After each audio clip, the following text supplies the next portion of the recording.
First மித்து MRI எடுத்தாவே back pain சரியாயிடுமா?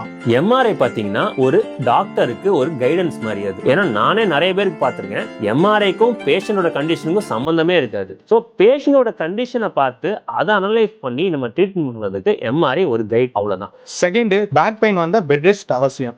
Back pain வந்தால் கம்ப்ளீட்டாக பெட் ரெஸ்ட் எடுக்கணுன்றதே ஒரு பெரிய மித்து. உங்களுக்கு ஒரு பேக் ஃப்ராக்சர் ஆயிருக்கா அப்போ மட்டும் தான் நீங்க கம்ப்ளீட் பெட் ரெஸ்ட் எடுக்கணும். மற்ற டைம் நீங்க எடுத்தீங்க அப்படின்னா உங்களோட பேக்கோட மசில்ஸ் வந்து அதோட ஃபங்க்ஷனை டோட்டலா மறந்து அது உங்களுக்கு பேக் பெயின் இன்னும் ஜாஸ்தி தான் வர வைக்கும். என்ன கேட்டீங்கன்னா movement is the best health. Third, தரையில பார்த்தா பேக் பெயின் சரியாயிடுங்க. இதுவே ஒரு பெரிய மித்துங்க. பேக் பெயின் இருக்கவங்க ஒரு மீடியம் ஃபர்ம் சைஸ் மேட்ரஸ் தான் படுக்கணும். நீங்க டைரக்டா பாய போட்டு தரையில படுத்தீங்க அப்படின்னா உங்களோட ஷோல்டருக்கும் ஹிப்புக்கும் ஒரு அலைன்மெண்ட் சேஞ்ச் ஆகி அது உங்க ஸ்பைனுக்கும் எஃபெக்ட் பண்ணி உங்களுக்கு பேக் பெயின் கொஞ்சம் ஜாஸ்தி தான். ஃபைனல் கொஸ்டின் டாக்டர், எல்லா பேக் பெயினுக்கும் சர்ஜரி தான் ஒரே ஆப்ஷன்?